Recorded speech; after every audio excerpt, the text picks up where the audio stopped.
गई है। नमस्कार, मैं हूं अनामिका, आप देख रहे हैं MNS न्यूज। चलिए नजर डालते हैं राजस्थान की खास खबरों पर। फायर एनओसी की अनिवार्यता समाप्त कर व्यवहारिक व्यवस्था लागू करे नगर निगम। गैर सरकारी स्कूल बचाओ संघर्ष समिति। गैर सरकारी स्कूल बचाओ संघर्ष समिति के बैनर तले बुधवार को करीब 1200 गैर सरकारी विद्यालय संचालकों ने नगर निगम आयुक्त राहुल जैन को फायर एनओसी की अनिवार्यता के विरोध में ज्ञापन सौंपा। विद्यालय संचालकों ने कहा कि वर्तमान फायर एनओसी व्यवस्था छोटे एवं मध्यम विद्यालयों के लिए अव्यवहारिक है और इसके लागू होने से कई स्कूल बंद होने की स्थिति में पहुंच सकते हैं। इस पर आयुक्त राहुल जैन ने आश्वासन दिया कि जिन विद्यालयों में फायर एनओसी की आवश्यकता व्यवहारिक रूप से नहीं है, वहां नगर निगम की टीम निरीक्षण करेगी। निरीक्षण के बाद आवश्यक संख्या में अग्निमिशन सिलेंडर तय किए जाएंगे तथा शिक्षकों को फायर सेफ्टी का प्रशिक्षण भी दिया जाएगा। मैं जोगेंद्र गौड़, प्रदेश उपाध्यक्ष स्कूल क्रांति संघ एवं गैर सरकारी स्कूल बचाओ संघर्ष समिति का सदस्य हूँ। आज हम गैर सरकारी स्कूल बचाओ संघर्ष समिति के बैनर तले यहाँ एकत्रित हुए हैं और हमारी मुख्य समस्या ये है कि फायर एनओसी मांग रहे हैं। अभी जब हमारी मान्यताएं थी उस समय सरकार ने किसी तरीके से कोई मान्यता में ये नहीं मांगा कि आपको फायर एनओसी चाहिए। उस समय हमारा फायर सिलेंडर के ऊपर हमको मान्यता मिल गई थी, हमने सर्टिफिकेट दे दिया था और वो मान्य था। सरकारी स्कूलों में भी वही व्यवस्था है जो आज हमारे पास व्यवस्था है। उसके बावजूद भी हमारे को बिना वजह ये एनओसी के लिए परेशान कर रहे हैं। हमारी 90% स्कूलें किराए के भवनों में चलती है। मकान मालिक नहीं चाहते कि उसके अंदर फायर एनओसी नाम से कोई करे, क्योंकि हमने अगर खाली कर दी तो उस बिल्डिंग का पीछे जो एनुअल चार्जेस है वो तो शुरू हो जाएगा, यूडी टैक्स उनके शुरू हो गया। इस तरीके से वो हमसे परेशान हो गए। तो इस तरीके से ये शिक्षा के लिए हमारे लिए घातक होगा कि इनको जो रोजगार दे रहे हैं हम शिक्षकों को वो भी घातक होगा, क्योंकि ये तो खाली करवा देंगे, हम बाहर बैठेंगे कहाँ रोड पे। ऐसे समय में स्कूलें सीज करना ये गलत है, अनुचित है। हमारे यहाँ आग लगेगी कैसे? पहला प्रश्न मेरा आयुक्त साहब से यही है कि साहब हमारे यहाँ तो शॉर्ट सर्किट से हो सकती है, तो फायर सिलेंडर है हमारे पास, तो फायर सिलेंडर जो है, जो फायर सिलेंडर पर्याप्त है, आप बढ़ा दीजिए संख्या। आप कहेंगे प्रत्येक फ्लोर पे 2, 3, 4 लगा देंगे, परंतु इस तरीके से ये परेशान करना बंद करें। देखिए इसमें क्या होगा, ये हमारे ऊपर दमनकारी नीति है इनकी। पहले ये कहेंगे एनओसी ले आओ, एनओसी के लिए भटकते रहे, हम लेकर आएंगे तो फिर कहेंगे यूनिट टैक्स भरो पहले, फिर वो भरा, उसके बाद कहेंगे साहब आप ऐसा करो, इसके लिए अब ये लगा दिया सारा सिस्टम। अब सारा सिस्टम कर दिया तो इसके ऊपर जो आप एक काम और करिए कि जनरेटर ले आइए। जनरेटर के लिए जाना पड़ेगा हमारे को पर्यावरण से, वहां से एनओसी ले आओ, फिर वो साइलेंट वाला जनरेटर लगाओ। साहब ये कम से कम हमारे 15 से 20 लाख तक का खर्चा होता है। जो प्राइवेट स्कूल जो 15-20 हजार रुपए के अंदर पढ़ा रही है वो ऐसा कैसे वहन करेगी, आप बताइए। जो बड़ी स्कूलें हैं लाख रुपए फीस लेती है, उनमें और हमारे में क्या डिफरेंस नहीं है? क्या एक वर्गीकरण नहीं करना चाहिए सरकार को? लघु और मध्यम स्कूल जो गरीब मोहल्ले के बच्चों को पढ़ा रही है, कोई जुर्म नहीं कर रही है जो आप इतने अत्याचार कर रहे हैं। इस तरीके से पहले 16 सम्मेलन के कारण, कभी 16 सम्मेलन के नाते हमको परेशान कर रहे हैं, कभी जो है हमारे को इस नाते परेशान कर रहे हैं कि भाई ये इस काम में लग जाए फायर एनओसी में। मतलब कुल मिला के सरकार ये चाहती है कि बच्चे पढ़े नहीं। अगर ये हो तो हमारे को क्यों यूं ये रोड़े अटका रही है? प्री प्राइमरी का कोर्ट जीत गए हम, कोर्ट में डबल बेंच ने फैसला दिया हाई कोर्ट में कि प्री प्राइमरी का पैसा आपको देना है, केंद्र आपको दे या ना दे उससे कोई फर्क नहीं पड़ता, आप केंद्र से मांगिए। परंतु इन्होंने हमारे को प्री प्राइमरी का पैसा देने से मना कर दिया। हठधर्मिता है सरकार की, नहीं देना चाहती, जैसे तैसे इनका बजट बिगड़े और ये पीछे हटे। क्या सरकार आपकी क्या मांग है सर? अब हमारी जो मांग यही है कि फायर एनओसी की अनिवार्यता खत्म करें और हमारे को इससे छूट दें, हमारे सिलेंडरों की संख्या बढ़ा दें और एक प्रशिक्षण शिविर की लगा करके हमारे टीचर्स को प्रशिक्षण दे दें। हम इतना ही चाहते हैं, नहीं तो 15 अगस्त को हम सभी काली पट्टी बांधेंगे। 20 अगस्त के बाद 20 अगस्त से हम बैठेंगे कलेक्ट्रेट के बाहर धरने पे, 3 से 5 बैठेंगे रोज। और फिर हम जो है प्रति ये सारा कुछ भी नहीं माना तो सरकार के निकाय चुनाव तो है ही है, साथ में हम जयपुर कूच भी कर सकते हैं। 1 सितंबर से बंद करेंगे, क्योंकि हमारे चलाने का बस की बात नहीं है, ये मजबूरी है हमारी। हम विरोध नहीं, हमारी मजबूरी है कि हम 20 लाख का ये नहीं लगाएंगे, ये लॉक लगा के जाए, हमारी पब्लिक में बेइज्जती हो, हमारे बच्चे परेशान हो। इससे बढ़िया हम पहले से घोषित करके और ताले लगा के कलेक्टर साहब को चाबी दे देंगे और इन कमिश्नर साहब को दे देंगे, चलो ये स्कूल। समिति के सदस्य यो स्कूल क्रांति संघ राजस्थान के प्रदेश उपाध्यक्ष जोगेंद्र गौड़ ने बताया कि प्रदेश के अधिकांश गैर सरकारी विद्यालय किराए के भवनों में संचालित होते हैं, इसलिए महंगी फायर एनओसी व्यवस्था लागू करना उनके लिए संभव नहीं है। उन्होंने कहा कि समिति फायर सुरक्षा का विरोध नहीं कर रही है, बल्कि ऐसी व्यवहारिक व्यवस्था की मांग कर रही है जिसमें अग्निशमन सिलेंडर, नियमित निरीक्षण और शिक्षकों का प्रशिक्षण अनिवार्य हो। समिति के संरक्षक आनंद सिंह सांकला ने भी विद्यालयों का वर्गीकरण कर छोटे एवं मध्यम विद्यालयों को राहत देने की मांग की। आयुक्तों के सकारात्मक आश्वासन के बाद विद्यालय संचालकों ने संतोष व्यक्त करते हुए उनका आभार जताया। चलिए नजर डालते हैं पंजाब की खास खबरों पर। पटियाला में अकाली नेता के करीबी के घर ईडी की रेड, धरने से पहले बड़ी सियासी हलचल। पंजाब के पटियाला में शिरोमणि अकाली दल के वरिष्ठ नेता विक्रम सिंह मजीठिया के करीबी हतींदर सिंह उर्फ हैरी के घर प्रवर्तन निदेशालय यानी ईडी ने छापेमारी की। यह कार्रवाई ऐसे समय हुई जब अकाली दल ने फरीदकोट पेपर चीटिंग मामले को लेकर राज्य सरकार के खिलाफ पटियाला में विरोध प्रदर्शन का ऐलान किया है। धरने से ठीक पहले हुई इस ईडी कार्रवाई के बाद प्रदेश की राजनीति गर्मा गई। फिलहाल ईडी की ओर से छापेमारी को लेकर कोई आधिकारिक बयान जारी नहीं किया गया। बढ़ते अगली खबर की ओर। जीरकपुर में गौशाला की आड़ में गायों की तस्करी का आरोप, चेयरमैन ने पुलिस से कार्रवाई की मांग। ग्रीन सिटी फेज 1 निवासी मुकेश सेन ने पुलिस को दी शिकायत में आरोप लगाया है कि 5 अगस्त 2026 को वो अपने साथियों के साथ जीरकपुर एमसी रोड पर मौजूद थे। इसी दौरान उन्होंने एक गौशाला में कुछ लोगों को एक मृत गाय को वाहन में लादते हुए देखा। शिकायतकर्ता के अनुसार जब उन्होंने मौके पर जाकर जांच की तो वहां 3 बछड़े और एक गाय मौजूद थी।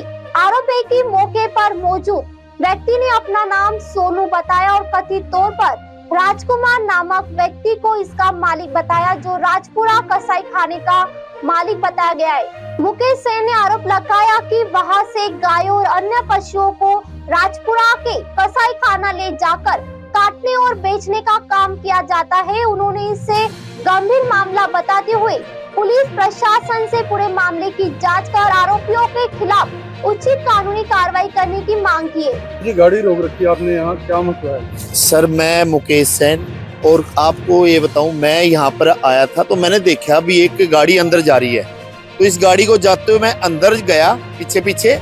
इस गाय को जो इस गाड़ी को अंदर देखा तो अंदर जाके ये जो ड्राइवर है गाड़ी में गाय लादन लग रहा था, तो मैंने इसको पूछा भी वो क्या बात होगी, और गऊ माता बिल्कुल हट्टी कट्टी ये कह रहा है भी मैं राजपुरे से हड्डा रोड़ी से आया हूँ, जो कि एक कसाई खाना है, वहां पर लेके जाऊंगा। इससे मैंने पूछा भी क्या करेगा, कहता है मांस अलग बिकेगा, इसका हड्डियां अलग बिकेंगी और ये सारा अलग अलग बिकेगा। मैं इसका भी तेरे को किसने परमिशन दी?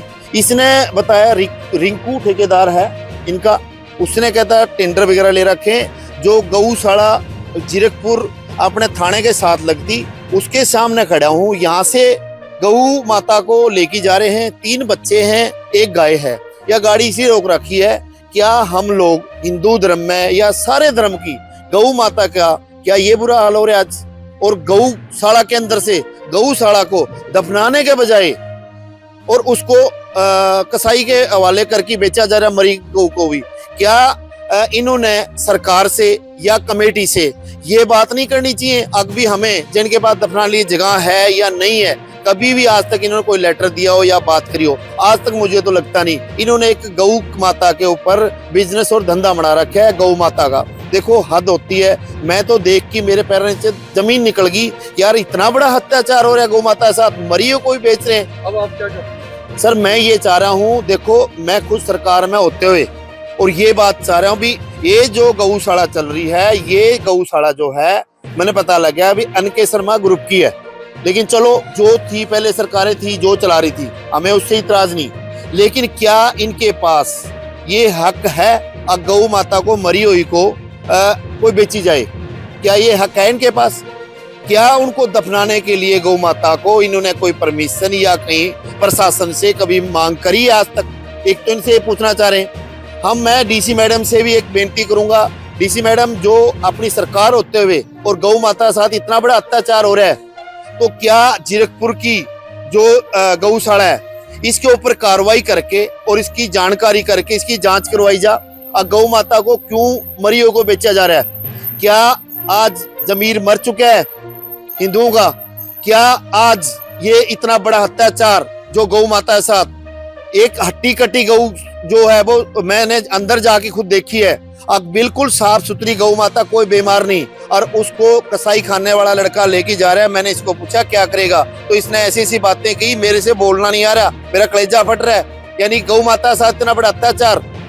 जी आप कैसे कह सकते हो कि गौ माता ये जो इनका बेचा जा रहा है? ये सर जो गाड़ी का ड्राइवर है उसने ये बातें बोली हैं और वो आपके सामने बोलेगा। और मैं आपको गौ माता दिखा रहा हूँ, गाड़ी के अंदर 3 बच्चे 1 गऊ, वो अंदर लोड कर रखी है और ये गौशाला के सामने गाड़ी रोक रखी है। गाड़ी नंबर ये है, देखो सर ये गाड़ी नंबर है, ठीक है। ये भाई ड्राइवर है, आजा भाई, ये बताएगा आपको सच्चाई। बेटा सच बोल दे, कहाँ से आया?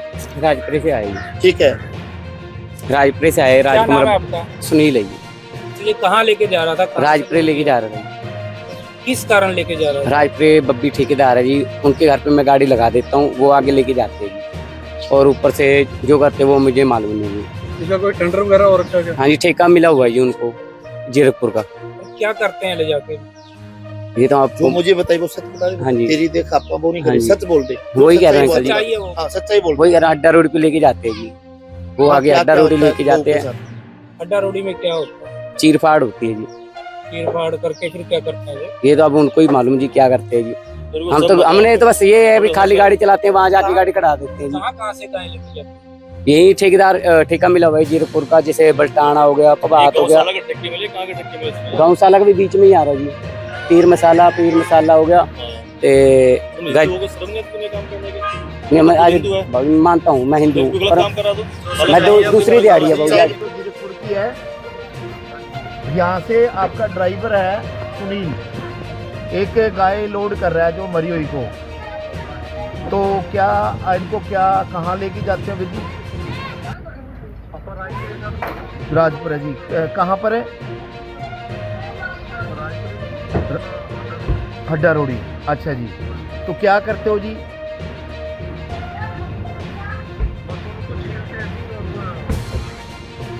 अच्छा जी, उसका छीलना मतलब है क्या करते हो जी? हाँ हाँ, अच्छा जी। तो इसकी छीलने की वीर जी जो है अपनी परमिशन है, वो आपका किस चीज़ कहाँ से मिली? गवर्नमेंट से परमिशन ले रखी है आपने या क्या, कैसे है? ये अड्डा रोडी का ठेका होता है जी। अच्छा जी, आपने ठेका ले रखा है अड्डा रोडी का? हाँ जी। अच्छा जी, तो आपने यहाँ से जीरकपुर से जो गाय लेके जा रहे हो, इसकी कितनी कीमत देते हो और कितनी लेते हो जी? हम तो तेल के पैसे लेते हैं बस उठाने के। अच्छा जी, आगे जो उसकी हड्डियाँ और जो उसका मांस वो अलग बेचते हैं? वो तो बिकता ही नहीं जी अब। हाँ जी। ये तो एक प्रोसेस है जी, बस जैसे उसको छील के हाँ जी। मांस अलग कर दिया, हड्डी अलग कर दी। अच्छा जी। जैसे सूख रहा है जी बस। अच्छा जी, तो ये सरकार की तरफ से आपके पास परमिशन है इसकी? सरकारी है जी। सरकारी है। तो कहाँ से उठाते हो जी गऊ? बस राजपुर और जीरकपुर से, जीरकपुर तो ऑफिस लोग करा जी। अच्छा जी। राजपुर तो काफी साल से काम कर रहे हैं। अच्छा जी, तो ये जो जीरकपुर से गौशाला है थाने के साथ, हाँ जी। इनके साथ आपका कोई टेंडर होया वो लिखत में या कैसे? ये अपना कमेटी से है जी। कमेटी से हुआ है जी आपका? कमेटी से हुआ है। कमेटी से कितना क्या हुआ है, कैसे हुआ है जी? कमेटी से कुछ नहीं मिल रहा है जी। हाँ जी, तो फिर कहाँ से मिल रहे हैं आपको? कहाँ से क्या करते हो फिर आप? तेल का पैसा पूरा कहाँ से करते हो आप? ये देखो जी, 500-700 जो मिलता है इसी से गुजारा करते हैं। कॉन्टेक्ट हुआ है किससे हुआ है आपको कमेटी में? आपके कमेटी में किसके साथ हुआ है? कोई कॉन्टेक्ट हुआ है या कमेटी में ईओ के साथ हुआ है, प्रधान के साथ हुआ है, किसके साथ आपका कॉन्टेक्ट है? ईओ के साथ आपका कॉन्टेक्ट है। और कब हुआ था ये आपका जी? 7-8 महीने हो गए सर। 7-8 महीने हो गए। आपके पास रिटर्न में है अभी आके? इन्होंने आपको रिटर्न में नहीं दिया, बाकी टेंडर?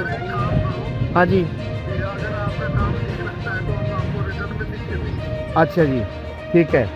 ये ईओ की बिल्डिंग है। ईओ कौन सा था जी उस टाइम मौके पर?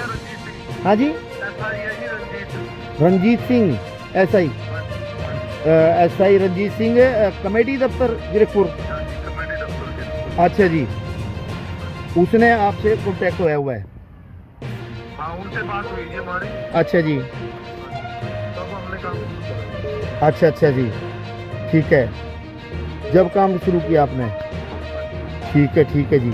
चलो आपको, हाँ जी, उन्होंने खुद बुलाया था जी हमें ठीक है, कि आप आके हमारे यहाँ काम करो। ठीक है। ये गाड़ी आपकी है ना? गाड़ी PB11? ठीक है, गाड़ी आपकी है। आपको ये बताऊं, ये तकरीबन 6 बजे की आसपास की दुर्घटना है। मैं कमेटी से निकल रहा था तो एक गाड़ी जा रही थी अंदर, तो मैं देखा भी ये गाड़ी जा रही है, क्या कर रही है अंदर जाई देखा तो गऊ माता एक अंदर मरी हुई थी, उसको ये लोड करने लग रहा था। तो मैंने इससे पूछा भी ये गऊ माता जो लेके जा रहा है तू कहाँ लेके जा रहा है? तो इसने बताया भी मैं राजपुरे से आया हूँ और ठेकेदार ने मेरे को भेजा है। तो मैंने पूछा वो क्या करेगा, इसको दफनाना है, क्या करना है? वो कहने लग गया भी हम इसका मांस अलग, हड्डियां अलग, और यानी कि मेरे कहा नहीं जा रहा, मेरा कलेजा फट रहा है, यानी कि ये बात ऐसी ऐसी बातें इसने बोली है कि पैरा नीचे मेरे धरती निकल गई। यार क्या ये गौशाला जो है अपनी, देखो गौ माता के लिए यहाँ दान पुण्य करते हैं हम हिंदू लोग, और यहाँ पर गौ माता मर जाती है तो दफनाने के बजाय ये कसाई खाना भेजी जाती है। क्या यही रह गया है प्रशासन? मैं प्रशासन में होते हुए ये बात बोल रहा हूँ, क्या इन्होंने कमेटी में से कोई प्रशासन से कोई जगह की मांग करी है भी इनको दफनाने लिए जगह दी जाए या कुछ करा जाए? ये मुझे पता लग गया है अभी गौशाला जो है, जो पुरानी चलती आ रही है, ये अनके शर्मा ग्रुप चला रहा है, लेकिन उस चीज का कोई मैटर नहीं। हिंदू है, सब भाई हैं, लेकिन क्या गौ माता के साथ इतनी दुर्घटना होगी? मरने के बाद भी उसके साथ बेचा जा रहा है, जी तो खाया जा रहा है इनका चारा, लेकिन क्या मरने के बाद भी ऐसी उनके साथ दुर्घटना घटती है? तो बहुत माड़ी बात, शर्म की बात। मैंने ये थाने के अंदर जीरकपुर यहाँ पर मैंने शिकायत करी है, गाड़ी का ड्राइवर थाने पकड़ाया है, मैंने फ़ोन किया है, जो इनका ठेकेदार है उसने खुद नाम लिया है भी ईओ साहब रंजीत इंस्पेक्टर का नाम लिया है भी उन्होंने हमारे को भेजा है। यानी कि क्या ये भ्रष्टाचार सारा कुछ मिला हुआ है यार, सरकारी महकमा भी मिला हुआ है इसके अंदर। क्या गऊ के साथ इतना माड़ा होएगा है? क्या हिंदू मर चुके हैं क्या? गऊ को मरी हुई को भी कसाई के हवाले की जा रही है? क्या दफनाने के लिए क्या कुछ है नहीं? इतना सरकार इनको दी जा रही है, इतना कुछ कर रही है, इतना लोग दान पुण्य कर रहे हैं, गऊ माता के लिए इतनी दुर्घटना, इतना माड़ा काम हो रहा है, जो कि गौशाला से भी कसाई खाने भेजी जा रही है। बहुत शर्म की माड़ी बात। ਸਰ ਇੱਕ ਮਾਮਲਾ ਹੋਇਆ ਹੋਣਾ, ਇਹ ਕੀ ਬੇਸਿਕਲੀ ਹੈ ਕੀ? ਅੱਜ ਸਾਡੇ ਕੋਲ ਕੰਪਲੇਂਟ ਆਈ ਥਾਣੇ ਜੀਰਕਪੁਰ, ਮੁਕੇਸ਼ ਕੁਮਾਰ ਜੀ ਨੇ ਕੰਪਲੇਂਟ ਦਿੱਤੀ ਹੈ ਵੀ ਗਊਸ਼ਾਲਾ ਜੀਰਕਪੁਰ ਵਿਖੇ ਇੱਕ ਗਊ ਜਿਹੜੀ ਡੈਥ ਹੋ ਚੁੱਕੀ, ਜਿਹਨੂੰ ਰਾਜਕੁਮਾਰ ਠੇਕੇਦਾਰ ਨੇ ਡਰਾਈਵਰ ਗੱਡੀ ਸੁਨੀਲ ਕੁਮਾਰ ਨੂੰ ਭੇਜ ਕੇ ਵੀ ਗਊ ਚੁਕਾਈ ਹੈ। ਅਸੀਂ ਇਹਦੇ ਸੰਬੰਧ ਵਿੱਚ ਸੈਂਟਰੀ ਇੰਸਪੈਕਟਰ ਰਣਜੀਤ ਜੀ ਨਾਲ ਗੱਲ ਕਰੀ, MC ਦਫ਼ਤਰ ਜੀਰਕਪੁਰ ਆਇਆ, ਉਹ ਕਹਿੰਦੇ ਵੀ ਸਾਡਾ ਇਹਨਾਂ ਨਾਲ ਠੇਕਾ ਹੋ ਰੱਖਿਆ ਹੈ, ਗਊ ਜਿਹੜੀ ਕੋਈ ਡੈਥ ਹੁੰਦੀ ਗਊ ਦੀ ਕਿਤੇ ਵੀ ਤਾਂ ਉਹ ਅਸੀਂ ਚੁਕਾਇਆ ਕਰਾਂਗੇ। ਤਾਂ ਉਹਨਾਂ ਨਾਲ ਗੱਲ ਹੋਈ ਹੈ, ਉਹ ਕਹਿੰਦੇ ਵੀ ਸਾਡੇ ਜਿਹੜੇ ਡਾਕੂਮੈਂਟ ਨੇ ਉਹ ਅਸੀਂ ਸਵੇਰੇ ਦੇ ਦਾਂਗੇ, ਹੁਣ ਇਸ ਵੇਲੇ ਨਹੀਂ ਮਿਲ ਸਕਦੇਗੇ, ਸਵੇਰੇ ਡਾਕੂਮੈਂਟ ਮਿਲ ਜਾਣਗੇ। ਇਹਨਾਂ ਨੇ ਸਾਡੇ ਕੋਲ ਕੰਪਲੇਂਟ ਦੇ ਦਿੱਤੀ ਹੈ, ਕੰਪਲੇਂਟ ਨੂੰ ਵੈਰੀਫਾਈ ਕਰਕੇ ਉਹਨਾਂ ਡਾਕੂਮੈਂਟ ਵੈਰੀਫਾਈ ਕਰਕੇ ਜਿਹੜੀ ਬਣਦੀ ਕਾਨੂੰਨੀ ਕਾਰਵਾਈ ਅਮਲ 'ਚ ਲੈਂਦੀ ਹੈ। ਸਰ ਜਿਹੜੀ ਗਊਆਂ ਇੱਥੋਂ ਚੁੱਕੀਆਂ ਜਾਂਦੀਆਂ ਸਰ, ਅੱਗੇ ਉਹਨਾਂ ਦਾ ਕੀ ਕੀਤਾ ਜਾਂਦਾ ਹੈ? ਸਰ ਪਹਿਲਾਂ ਇਹ ਪਹਿਲੀ ਵਾਰ ਸਾਡੇ ਕੋਲ ਜੀਰਕਪੁਰ ਥਾਣੇ ਕੇਸ ਆਇਆ, ਪਹਿਲਾਂ ਇਹੋ ਜਿਹਾ ਕੋਈ ਕੇਸ ਨਹੀਂ ਆਇਆ ਹੈਗਾ, ਇਹ ਗੱਲ ਨੂੰ ਵੈਰੀਫਾਈ ਕੀਤਾ ਜਾਏਗਾ।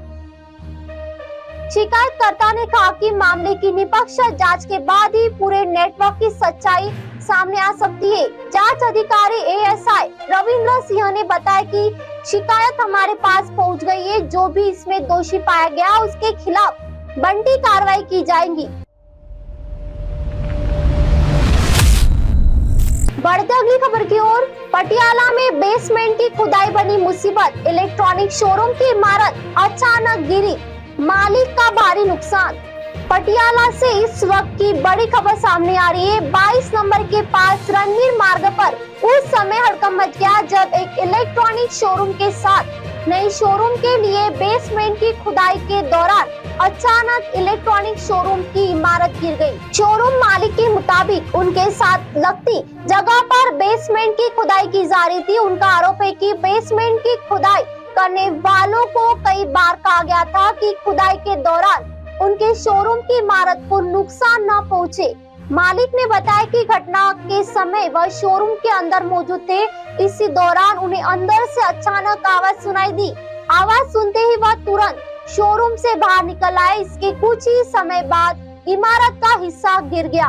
इमारत गिरने से इलेक्ट्रॉनिक शोरूम को भारी नुकसान होने का दावा किया जा रहा है। गनीमत रही कि घटना के समय मालिक समय रहते बाहर निकल आए। शोरूम मालिक ने प्रशासन से पूरे मामले की जांच करवाने, जिम्मेदारी तय करने और हुए नुकसान की भरपाई करवाने की मांग की है। अब देखना होगा कि प्रशासन इस मामले में क्या कार्रवाई करता है और बेसमेंट की खुदाई के दौरान सुरक्षा मानकों का पालन किया गया था या नहीं। मेरा नाम तरनवीर सिंह है जी, रणबीर मार्ग साडा शोरूम है। ਤੇ ਕੁਛ ਇਹ ਨਾਲ ਬੇਸਮੈਂਟ ਪੱਟ ਰਹੇ ਸੀ ਜੀ। ਇਹਨੂੰ ਅਸੀਂ ਸਮਝਾਇਆ ਸੀ ਕਿ ਐਵੇਂ ਪਿਲਰ ਖੜੇ ਕਰ ਲਓ ਕਿ ਸਾਡਾ ਨੁਕਸਾਨ ਨਾ ਹੋਵੇ ਨਾ ਤੁਹਾਡਾ ਹੋਵੇ। ਬਸ ਅਸੀਂ ਕਿਸ ਚ ਮਾਰੇਗੇ ਕਿ ਅਸੀਂ ਪੋਲਾਈਟ ਸੀਗੇ, ਸਾਨੂੰ ਐਸੀ ਗਵਾਂਢੀ ਹੈ ਕਿ ਅਸੀਂ ਵੀ ਕੱਲ ਨੂੰ ਬਣਾਉਣਾ ਹੈ ਕਿ ਸਾਨੂੰ ਵੀ ਦਿੱਕਤ ਨਾ ਆਵੇ। ਬਸ ਉਹਦੇ ਚੱਕਰਾਂ ਦੇ ਵਿੱਚ ਇਹ ਹੈਗੀ ਹੈ ਜੀ 250 ਗਜ ਹੈਗੀ ਹੈ ਜੀ। ਇਹ ਪਹਿਲਾਂ ਵੀ ਕੱਲ ਦਾ ਮੁੱਦਾ ਛੜਿਆ, ਉਹ ਕਹਿੰਦੇ ਐਮਟੀ ਨਾਲ ਜੋ ਗੱਲ ਹੋਈ ਕਹਿੰਦੇ ਤੁਸੀਂ ਐਨਓਸੀ ਦਿੱਤੀ ਹੈ ਜੀ ਇਹਨਾਂ ਨੂੰ ਤੁਸੀਂ ਬੇਸਮੈਂਟ ਪੱਟਣ ਦੀ। ਹਾਂਜੀ ਲਿਖਤੀ ਹੋ ਰੱਖੀ ਹੈ ਕਿ ਇਹਨਾਂ ਨੇ ਲਿਖ ਕੇ ਦਿੱਤਾ ਹੋਇਆ ਕਿ ਅਗਰ ਬਾਈ ਚਾਂਸ ਕੱਲ ਨੂੰ ਦਿੱਕਤ ਹੁੰਦੀ ਹੈ ਤਾਂ ਇਹਨਾਂ ਦੀ ਜ਼ਿੰਮੇਵਾਰੀ ਹੈ। ਤੁਸੀਂ ਲਿਖ ਕੇ ਦਿੱਤਾ ਸੀ ਕਿ ਤੁਹਾਨੂੰ ਕੋਈ ਆਬਜੈਕਸ਼ਨ ਨਹੀਂ ਸੀ? ਨੋ ਆਬਜੈਕਸ਼ਨ ਸਰਟੀਫਿਕੇਟ ਤੇ ਸਾਈਨ ਕੀਤੇ ਤੁਸੀਂ? ਮੈਨੂੰ ਲੱਗਦਾ ਕਿਤੇ ਹਾਂ ਜੀ ਅਸੀਂ। ਇਹ ਜਦੋਂ ਐਮਟੀਵੀ ਜਦੋਂ ਸਵਾਲ ਕੀਤਾ ਗਿਆ ਉਹ ਕਹਿੰਦੇ ਕਿ ਇਹਨਾਂ ਨੇ ਐਨਓਸੀ ਦਿੱਤੀ ਹੈ, ਤੁਸੀਂ ਬਕਾਇਦਾ ਲਿਖ ਕੇ ਦਿੱਤਾ। ਸ਼ਾਇਦ ਉਹਨਾਂ ਨੇ ਜੋ ਮੇਰੇ ਤੋਂ ਲਿਖਿਆ ਗਿਆ ਉਹ ਅਸੀਂ ਉਹ ਦਿੱਤਾ ਹੈ ਕਿ ਅਗਰ ਬਾਈ ਚਾਂਸ ਕੱਲ ਨੂੰ ਕੋਈ ਦਿੱਕਤ ਆਉਂਦੀ ਹੈ ਸਭ ਕੁਝ ਲੈਣਾ ਦੇਣਾ ਇਹਨਾਂ ਦਾ ਹੀ ਆ, ਸਾਡਾ ਕੁਝ ਨਹੀਂ ਹੈ। ਹੁਣ ਤੁਹਾਡਾ ਨੁਕਸਾਨ ਕਿੰਨਾ ਕੁ ਹੋਇਆ ਔਰ ਕਿਵੇਂ ਕਦੋਂ ਹੋਇਆ? ਕਰੋੜਾਂ ਨੁਕਸਾਨ ਹੈ। ਇਲੈਕਟ੍ਰੋਨਿਕ ਦਾ ਸ਼ੋਰੂਮ ਹੈ ਸਾਡਾ, ਇਲੈਕਟ੍ਰੋਨਿਕ ਦਾ ਸ਼ੋਰੂਮ ਹੈ ਸਾਡਾ। ਕਿੰਨੇ ਵਜੇ ਹੋਇਆ ਤੇ ਹੁਣੀ ਹੋਇਆ ਜੀ 10 ਮਿੰਟ ਪਹਿਲਾਂ। ਤੇ ਕਿੰਨਾ ਤੁਹਾਡਾ ਪਿੱਛੇ ਦੁਕਾਨ ਵਗੈਰਾ ਕਿੰਨੀ ਵੱਡੀ ਗਿਰ ਗਈ? ਇਹ 100 ਫੁੱਟ ਹੈ ਜੀ। ਤੇ ਕਿੰਨਾ ਪਿੱਛੇ ਗਿਰ ਗਿਆ? ਸਾਰੀ ਆ ਦੇਖ ਲਓ ਜੀ। ਇਹ ਗੱਲਬਾਤ ਹੋਈ ਹੈ ਨਾਲ ਮਕਾਨ ਹੁਣ ਤੱਕ ਆਇਆ ਕੋਈ? ਹਾਂਜੀ ਉਹ ਨਾਲ ਹੀ ਆ, ਆਏ ਹੋਇਆ। ਉਹ ਕਹਿ ਰਹੇ ਹੈਲਪ ਕਰਾਂਗੇ, ਨਾਲ ਖੜੇ ਆ, ਬਸ ਸਾਨੂੰ ਹੈ ਕਿ ਜਸਟਿਸ ਮਿਲੇ ਸਾਨੂੰ।